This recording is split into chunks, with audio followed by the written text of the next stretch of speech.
Welcome to the John Sporting Goods Podcast. You're going to get expert insight and tips for fishing the Puget Sound, San Juan Islands, and tributaries. I'm your host, Connor Martinez, and owner of John Sporting Goods in Everett, Washington. Welcome to the podcast, and let's get fishing.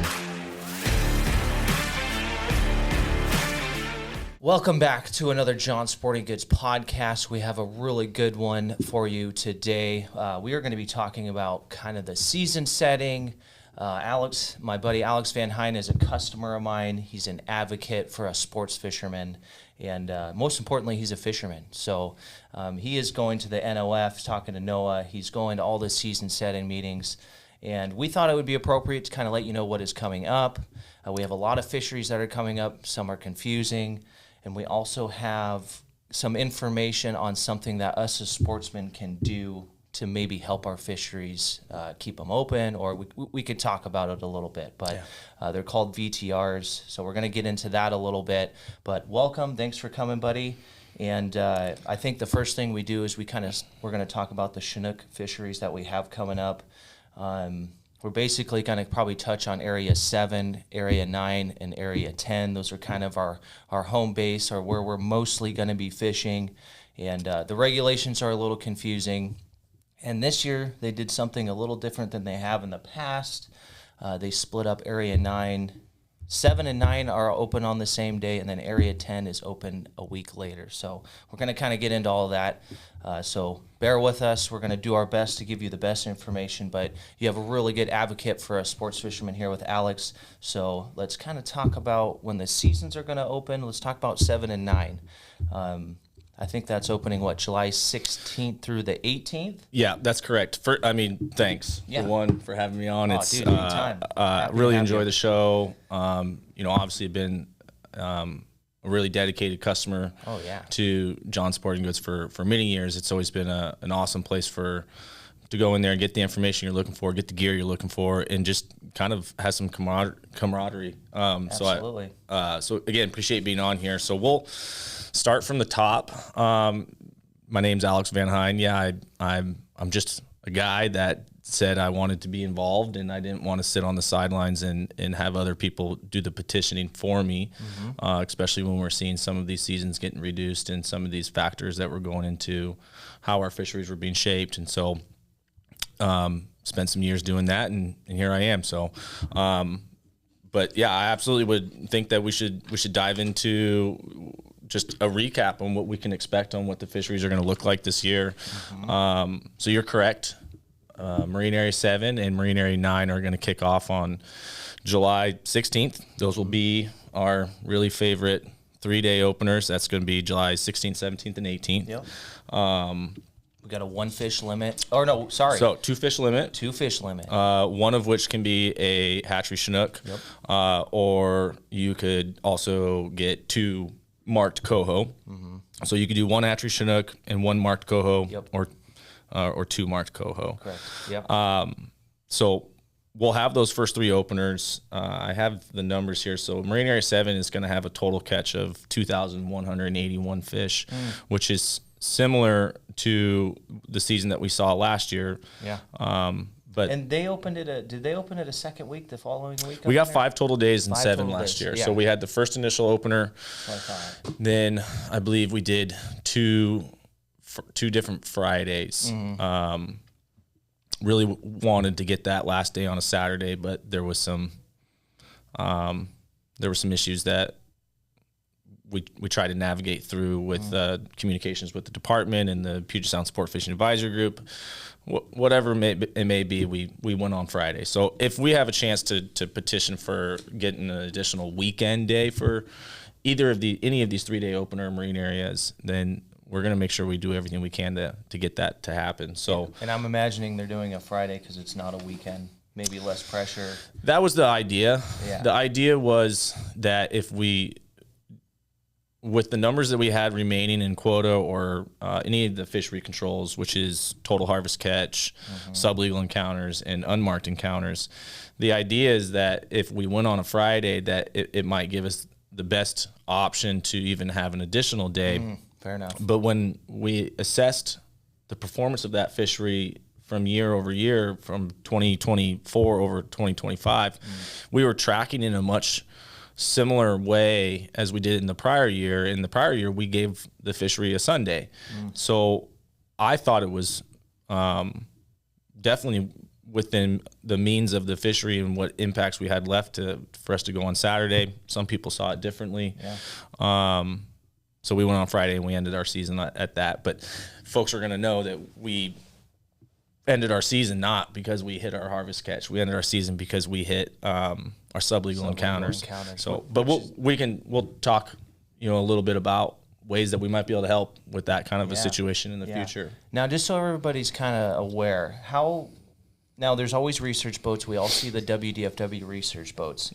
And a big thing that guys always talk about is, hey, when you come into the dock, we don't want to tell all of these shakers or encounters that we're having, but they're traditionally getting these numbers from the research boats, if I'm not mistaken. Yeah, well, it's a combination. Right. So when we started implementing some of these fishery controls onto these fisheries, again, the not just a harvest or not just a quota, but a sublegal encounter rate and an unmarked encounter rate. When we implemented those fishery controls into these fisheries, it put a lot more emphasis on utilizing the test fishing boats and utilizing the test fishing boats to determine what's the rate in which we touch a non-legal fish to get a legal fish. Correct. So, we are still using creel sample data, and in the past, dockside creel samplers, our biologists that are that we're talking to when we come back to a port or to a launch, they used to utilize that information predominantly when we put it into FRAM, which is the fisheries regulation assessment model, which is this body of science that we use to determine our seasons and how we impact these stocks of concern.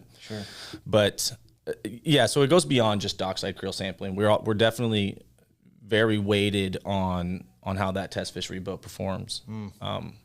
So to kind of get back into where we were going here with what our seasons are going to look like. So Marine Area 7 is going to be July 16th, 17th, and 18th, and that's going to coincide with Marine Area 9.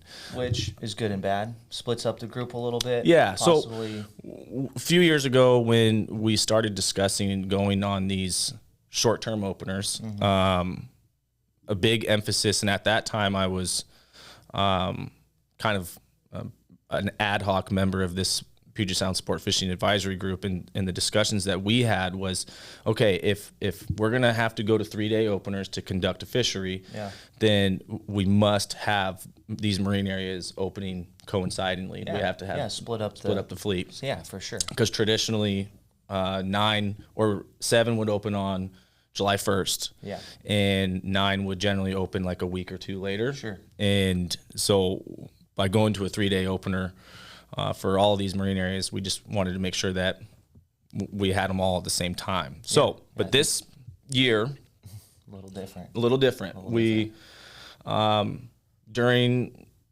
So when we wrap up North of Falcon process, we get to this series of meetings called PFMC2, which is the Pacific Fisheries Management Council, and that's really where the final touches and the final negotiations and the shaping is done on our fisheries.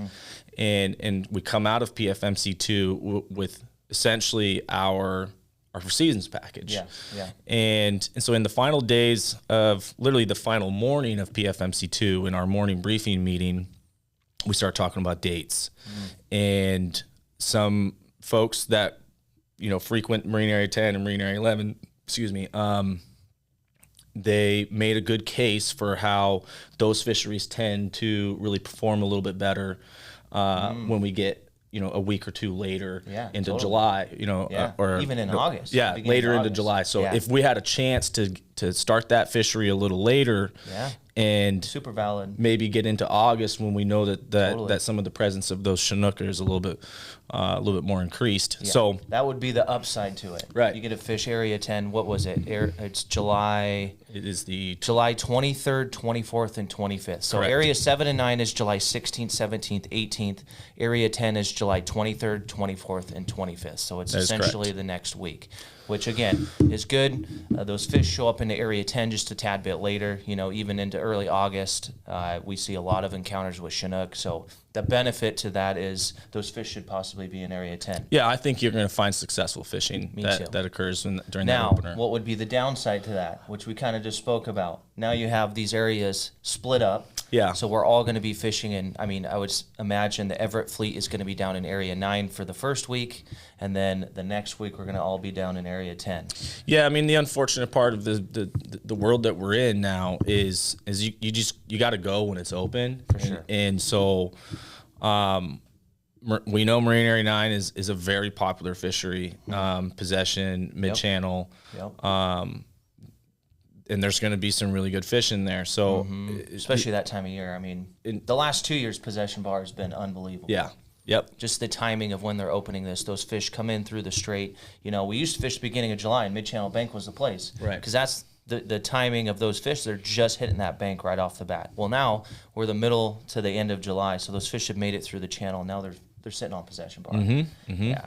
So we saw how that Marine Area 9 fishery was conducted last year, and in the first 3 days, I think they hit something close to 80-something% of their quota.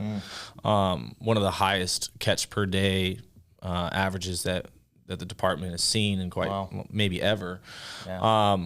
Now, we saw a reduction in Marine Area 9's quota. The harvest quota for 9 is 2,650 fish. I don't know. I can't predict the future, but it's probably very likely that we come close to that number in those first 3 days. Yeah. So it'll be a 3-day opener. Again, I can't predict the future, Right. but yeah, by design, it's likely those are the only 3 days that we would get. Now, the good thing about 9 is they don't have any other fishery control. So there's no sublegal fishery control. There's no unmarked fishery control. We have a harvest quota. Now, that doesn't mean they're not going to monitor those impacts. They're going to monitor what sublegal is, and there's an expected sublegal catch associated to the fishery, but it's not necessarily a control. It won't determine that the fishery. Not like Marine Area 7, where there's a solid number there, and if we get to that number, then it's getting closed, whether we're at harvest quota or not. That makes sense. That's super interesting. I did not know that. Yeah. So 9 and 7, July 16th, 17th, and 18th. There will be, and it's going to be in the regs. It's also in the list of agreed fisheries, the loaf, and the proposed fisheries that you can find on the department's website.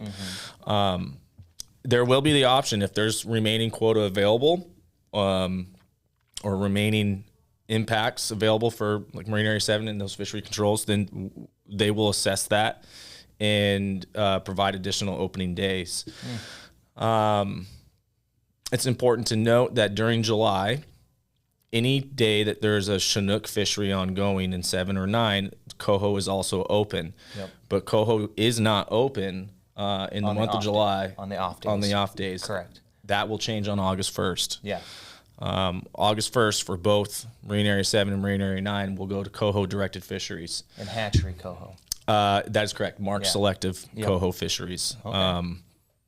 Which should be a really, really good year for Coho. If there's something that we've been able to hang our hat on the last few years, is that we've had some robust Coho returns, and it's provided for some solid fisheries. Yeah.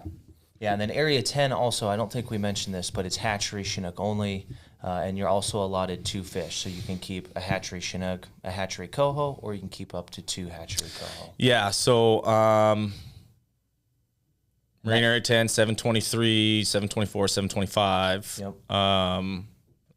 And that is 2 fish limit, 1 hatchery Chinook. There's a harvest quota of 1,300 fish, and there's a sublegal encounter rate of 2,913. We've seen some issues before with that sublegal encounter rate coming into play, but I wouldn't anticipate it. They have one of the higher sublegal encounter rates associated to that fishery. All of our resident fish are down there. So they understand that. Yeah. So interesting. So that's kind of our Chinook breakdown for. Yeah, well, that's great. For 7, 9, and 10. I think we kind of touched on when that Coho fishery in 7 and 9 is going to kick off. So there's There's some structuring on the Marine Area 7 and the Marine Area 9 cohos that allows for some non-selective unmarked coho retention, and that's going to be some really, really good fishing. So specifically for Marine Area 7, you know, I will hang my hat on being a diehard Marine Area 7 fisherman, and I have been my whole life. And really, that's where the emphasis of my advocacy is really focused. We have a lot of really, really good advocates, and we have a lot of really smart and involved people that have been doing it for a long time, representing the South Sound. Guys like Tom Nelson and Gabe Miller, Art Tatchell, just to name a couple. And so I really wanted to make sure that there was a strong, outspoken voice for Marine Area 7. And one of the most important things to me in Marine Area 7 to make sure that we keep getting is non-selective coho fishing in September. So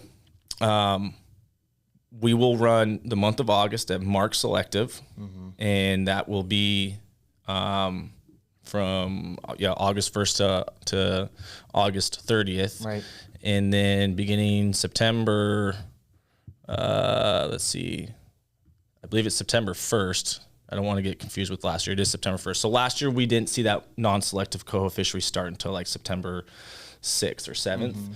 So this year we will run the entire month of September, 9/1 through 9/30, with a 2-fish limit, non-selective coho fishing. Beautiful. And it's going to be awesome. It's going to be a ton of fun, and we're really looking forward to that. What was the return on coho this year as far as our you know, the amount of fish showing up? It was something ridiculous. I mean, I want to say it was like a high of the last 20 years of the amount of coho. It is, and I have it in here somewhere. But what I do know is that we have nearly 200,000 coho going back to the Skagit alone. Jeez. Wow. So that's 7 will be should be. You know, and we run into a lot of Fraser River coho in Marine Area 7. On the outside of San Juan. Yeah. Totally. So when we're fishing out there, we're running into a lot of Fraser River coho or Thompson River coho, which is part of the lower Fraser system. You know, with that, we have to be mindful of what our impact is on that fishery. We have an agreement within the Pacific Salmon Treaty that mandates we don't exceed a 10% impact on that fishery. So we don't think we're going to have an issue with that this year. The runs are a lot more robust than they have been in years past, so hence why we're going to see a non-selective fishery for the entire month of September. And we touched on this before the podcast. You were saying Area 9 and 10. What was the dates on those? I know it was a little different. Yeah, so 9's going to run. Majority of 9's coho is going to be mark selective. Okay, that's going to run from August 1st to September 18th. Okay, it'll be a 2-fish mark selective coho fishery. We were able to. Ooh, nice. We were able to lock in. The end of September, about the last 2 weeks of September, 9/19 to 9/30 of non-selective coho fishery. Beautiful. I'm not too familiar. What generally are the dates of when some of those coho derbies are going on? They're the end of the last 2 weeks of September. Yeah, I think that was mindful when we were doing this. Totally. I know knowing that those derbies go on. The Everett coho derby is usually the last week it's open, so whatever that would be. The last 2 days of the season, and then Edmonds is usually the middle of September, if I'm not mistaken. So they're a couple weeks apart, but that Everett coho derby you're going to have either or, which is going to be I wouldn't be surprised one bit of if one toad of a coho fish wins one of those derbies for sure. You know, mid-teens, high teens, maybe. And if I'm not mistaken, let's check Area 8-2 because I think 8-2 just right off the bat is either or. Just double check. So 8/2 closes on 9/25. Oh, so it's a week early. Yeah. Okay. So it's gonna go 8/1 to 9/25. August 1st to September 25th. It's 2 fish, and you can keep either or, which is freaking that's a killer. Yep. So that means you can bleed up there and and fish. I mean, as long as the derby's before September 25th. Sure. Yeah. Sure. Yeah. So that would be good. I mean, 8/1 coho. So that's going to be your Deception Pass. Dudes, So Deception Pass into Skagit Bay, you know, even all the way down to the line at Goes to October The line is at 11th? Baby Island over to Camino State Park is where the 8182 line is. Yep. So anything north of that line at Camino State Park, you'll be in 81 up to Deception Pass and also North Beach in the pass there. Sure. You're going to be 81 to 1011. Wow. So October 11th, and that'll be a non-selective fishery as well. Yeah. And that's all driven because the Skagit's got such a robust run. Yeah, such a robust and strong run this year. And we're going to see that reflected in some of the Skagit river seasons that will happen River, on Coho. the S rivers, the Snohomish, the Stilly. Yeah. I don't know about this. What's going on with it? We can talk about that another time. Yeah, I mean, I have some information on that. Let's hear it. I spoke to the Region 4 director, Edward Elazer. I'm sorry if I butchered that, Ed. And, you know, I will have to say, you know, I got to tip my cap to him. You know, we were dealt some pretty alarming news about monitoring budget. I remember that happened. Yeah. You were in my store when that happened. Yeah, I was. Yes. And it kind of sent a lot of guys in for a tailspin on trying to find out the credibility of that. And Totally. And through some discussions with guys like Jake Rice, the statewide salmon and steelhead manager, Kelly Cunningham, the fish program director, and Edward with Region 4, you know, we were able to identify that there certainly was a budget crisis for monitoring on the S rivers. Well, what did they cut? $14 million from the department this year? That is correct. Yeah.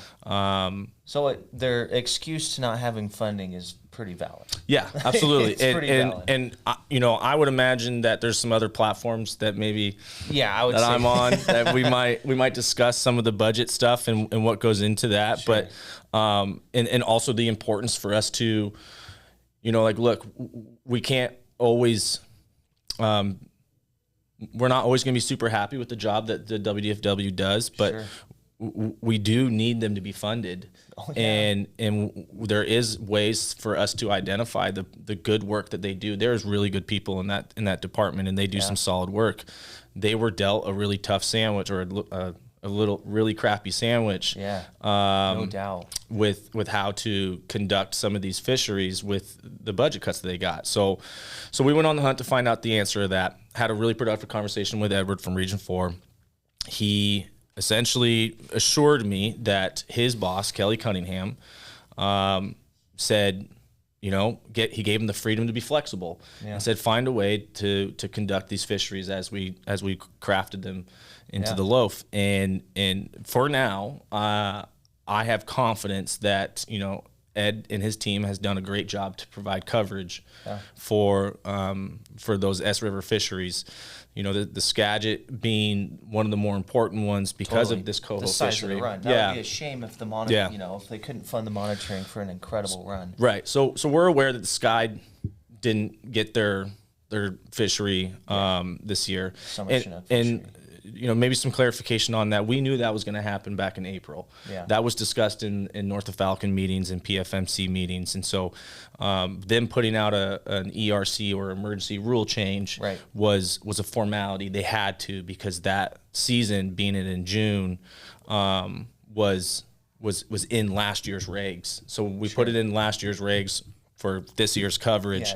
So an ERC has to come out for them to announce that wasn't going to happen. Correct. So by that not happening, Ed was able to take a full-time staff member from the Skycomish area, the Upper Snow system, and he was able to transition him to do some work on the Skagit. Beautiful. And to provide some monitoring coverage on the Skagit. Nice. He made mentionings of, you know, maybe some newer staff members or some staff members that might not have done certain monitoring or certain tasks that he's training them up to be able to do the jobs that they're going to need to do to ensure that those fisheries are conducted. So it was a really great conversation. He's a heck of a guy. I've got some history with him. So, you know, in a era where we're often finding shortcomings by the department, it's been a really bright light on seeing how... Yeah, they want us to fish too. Yeah, they do. They want us to fish. So for them to do what they're doing and put in the work that I know they're putting in, I have more confidence now than I did when the director's internal email came out and said that, you know, some significant monitoring cuts were coming. So I have a lot of confidence. He even made mentions of potential extensions on that Skagit fishery. So right now it's scheduled to go into Halloween. Yeah, the end of October. And he said that if the in season run assessments come out and they look promising, and the fish are returning as we're hoping that they return, with the help with our co-managers, that we could potentially he has the resources available to see an extension if it allowed for it. December? So into November for sure. Yeah. So Stillaguamish, the same deal. Stillaguamish is tough because it's it's a major stock of concern, right? Yeah, so the Chinook. The Chinook are. So there's like one, we call it an AEQ, which is an adult equivalent mortality. There's like one mortality associated to that coho fishery. Yeah. So I've fished it many years, and I've personally never touched a Chinook in there. Right. No. So that one's a little tough, but I do know the Stillaguamish tribe is working hand in hand with the state, and again, great job by both of those entities to make sure that user groups are going to be put on the water. That's my backyard, man. Yeah, right. Exactly. The Snohomish system was one that Ed specifically said that he was most excited about. Really? I'm surprised because they're worried about the Snoqualmie Chinook, if I'm not mistaken. Right, which is why that fishery is not going to kick off until like November. Or is it November? I believe. I would think it would be in October, but I could be wrong. Yeah, we can circle back on that, but I want to think it doesn't really kick off until the early November. Okay. But it's going to be some really solid fishing on the snow system all the way up. Yeah. So that's the S Rivers for you. Beautiful. So we got some fall coho. Yeah, there's going to be some fall coho. So I know that there was a lot of alarm, rightfully so. Yeah. And I'll give them the benefit of the doubt, and I will tip my cap to them for being resourceful and flexible to make sure that they, they prosecute the fisheries that they agreed to. 100%. And that's that's kind of the topper off of the year is fall coho in the rivers.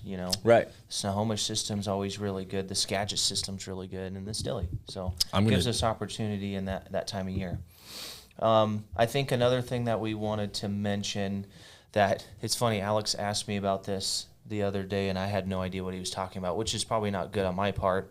But let's talk about these VTRs, which is a voluntary trip report. Yeah. Correct? Yeah, and I want to clarify Snohomish. September 26th. Oh, shoot. September 26th to November 1st. Yeah, baby. Will be a daily limit of 2 coho, release Chinook and chum. And that's from the mouth to the confluence of the Sky and which is normal. The Snoqualmie. So, oh, man. Yeah, that's prime time. Yeah. So prime time. Yeah, that's great, dude. So, yeah, I wanted to clarify that. Sorry about that. And you can keep wild or hatchery coho. It doesn't say release unmarked. That is correct. It is a non-selective fishery. Now, that's from the mouth to the confluence. Yeah. And so that should be a really good fishery there. So, beautiful. Yeah. What are these VTRs? VTRs. Dude? I'm almost embarrassed because you said it in front of Philip. Well, you shouldn't be. You shouldn't be. And I'll tell you why you shouldn't be embarrassed. You should not be embarrassed because I think there's a vast amount of our avid anglers or the participants in these fisheries, predominantly these Puget Sound saltwater fisheries, who do not know what a VTR is. No, and I have no idea. And I just got done praising the Department of Fish and Wildlife for the job they're doing on these S rivers and getting fall fisheries. But I'm going to absolutely criticize the crap out of them on not advocating or not advertising and putting a campaign out there on the importance of what voluntary trip reports can do for our fisheries. Absolutely.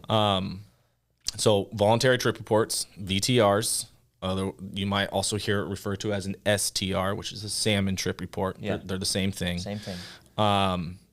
It is an opportunity for us who participate in these fisheries to provide real, accurate data of how our fisheries perform. Yeah, it is an opportunity for us to give the department the most accurate data set that they can possibly have. And they're going to use that data to keep these fisheries open. So that's a misconception that's often placed with VTRs is that they're, if we were to submit a VTR, that's going against our quota, or that goes against, whatever fishery control that we're currently operating under, and that's false. That is absolutely not true. So the data that's collected on voluntary trip reports is only summarized in our post-season summaries. Okay. And when it is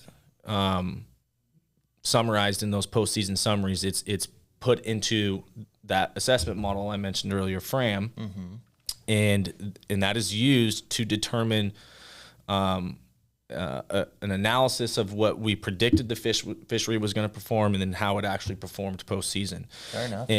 And so, which could be super valuable. Super valuable because in general, it's just giving an accurate depiction of how the fishery more goes. Data is always better. Now, when we start having fisheries with controls such as sublegal encounters, it's a rolling 6-year average. Okay.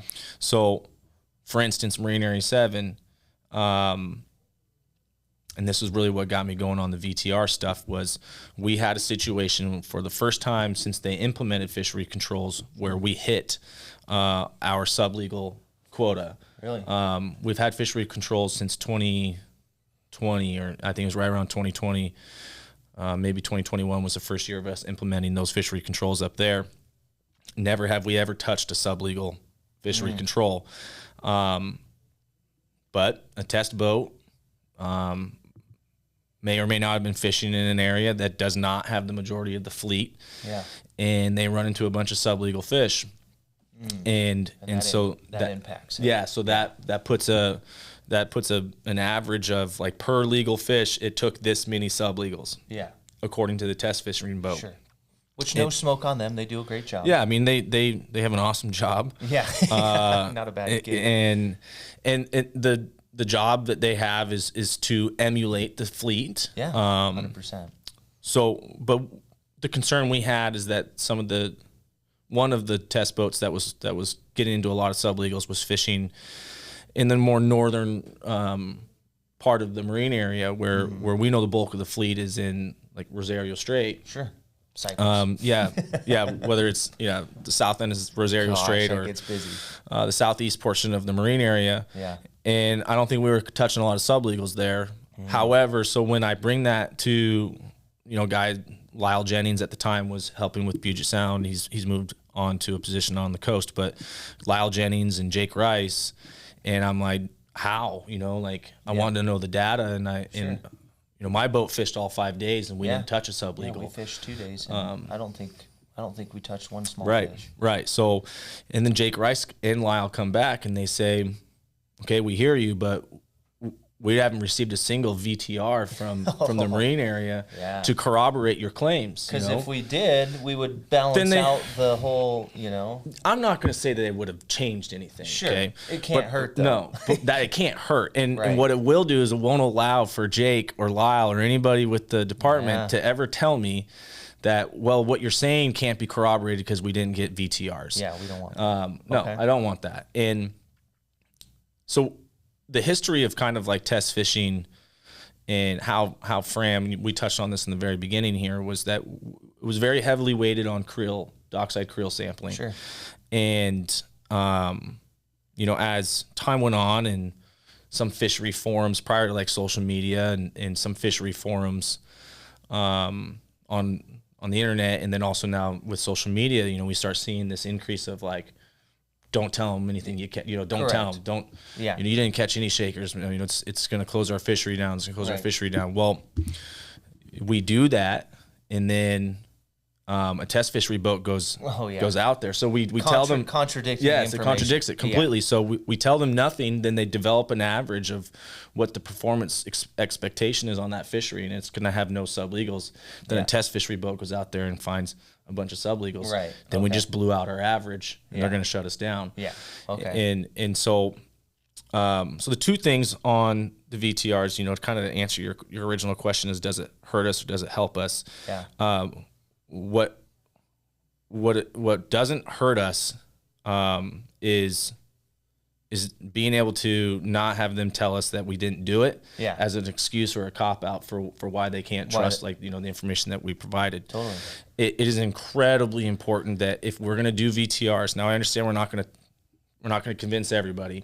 Sure. But wouldn't you want to be responsible, or wouldn't you want to have the capability to provide the most accurate 100%. depiction of a fishery's performance? We're good fishermen, right? Like we go out there, we're devoted.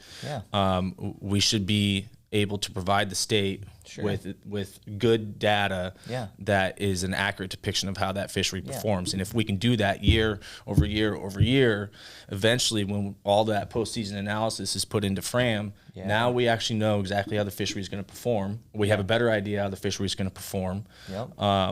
And you know, we can use that to apply to like what these fishery control numbers we're going to have to be managed under. And then instead of relying on 3 or 4 boats, now you're relying on, you know, we know a lot of great fishermen. So if we can get a lot of our buddies to implement this into the end of their day, you know, you're on your way back in to the boat launch, you fill out this. And how do we fill out a voluntary trip report? Hopefully, there's a couple apps that might have VTRs implemented on them. I got to get on that. For one would be the Washington Department of Fish and Wildlife's apps that they have. It would be great if the VTRs were accessible on that. I know we're working on communicating with those guys to see if they can get that implemented. Oh, that would be huge, dude. Yeah, definitely. The website has it. Most creel sampling biologists should have a QR code. I'm encouraging, like, folks, please, one, let's be polite and let's be courteous to our creel samplers. Those are like really great people, and they can be our biggest advocate in this. And so let's make sure we ask them if they have that QR code. Let's ask them if they have a paper VTR that we could fill out. And if they don't, then we can encourage them, like, hey man, you should let your bosses know that you should really have this. We need these. We want these. But they should be able to direct you to either the website or the QR code to fill it out. There's a app in development. I'm working on it. I have implemented all the emergency rule changes. We have all the fishing regulations on there. You can now hold your fishing license on my app, and I think as a bonus, we'll put the VTRs. Get the VTRs on there. That would be killer. One-stop shop. You know, it's important. It's incredibly important that we're truthful and we're accurate. On filling that out. You know, it only works if we work it to the way it's designed.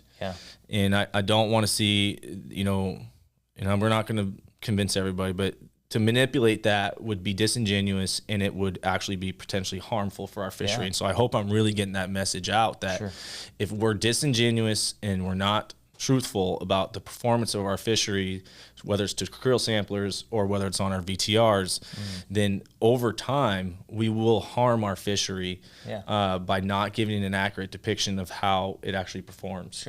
You know, and a side thing is if you are running into a bunch of sublegal fish, pay attention to the mark rate on those. Are they hatchery or I mean, if it's a marked sublegal, that's a really valuable piece of data that would, you know, indicate that, you know, maybe we're not harming some of these unmarked or natural runs as much as, you know, maybe it's modeled somewhere. So please fill out your VTRs, do it accurately, have some integrity about it, because by you doing that, in the long run, it's gonna help our fisheries. I think so, for sure. Okay. Any closing thoughts? I think that's a great way to seal this one up. I will be doing VTRs now, and maybe we'll do a video or something on it where we go through the process, we send one in so you guys can kind of see how we do it. Alex, thank you so much for coming. I learned a lot. I learn a lot from you every time I see you now. You've become quite the advocate for us fishermen, and we're all greatly appreciative. You can also see Alex on the Badger Fishing Podcast with Philip. They do a wonderful job, so check them out there. I would plug Fish Northwest, fishnorthwest.org. We're an advocacy group, nonprofit. We're out there petitioning for equal, equitable, and sustainable opportunities for us to fish for generations to come. You can find us again at Fish Northwest, fishnorthwest.org. Reach out to me if anyone has any questions, whether about what we talked about today, anything else that's, you know, you might have suggestions or feedback. I'm an open book. So great. Well, thanks for tuning in, guys, and we will see you next time. For more hot tips, live and on-the-water videos, follow us on Facebook, Instagram, and YouTube. And don't forget to stop by the shop on Broadway in Everett to get all your local fishing gear.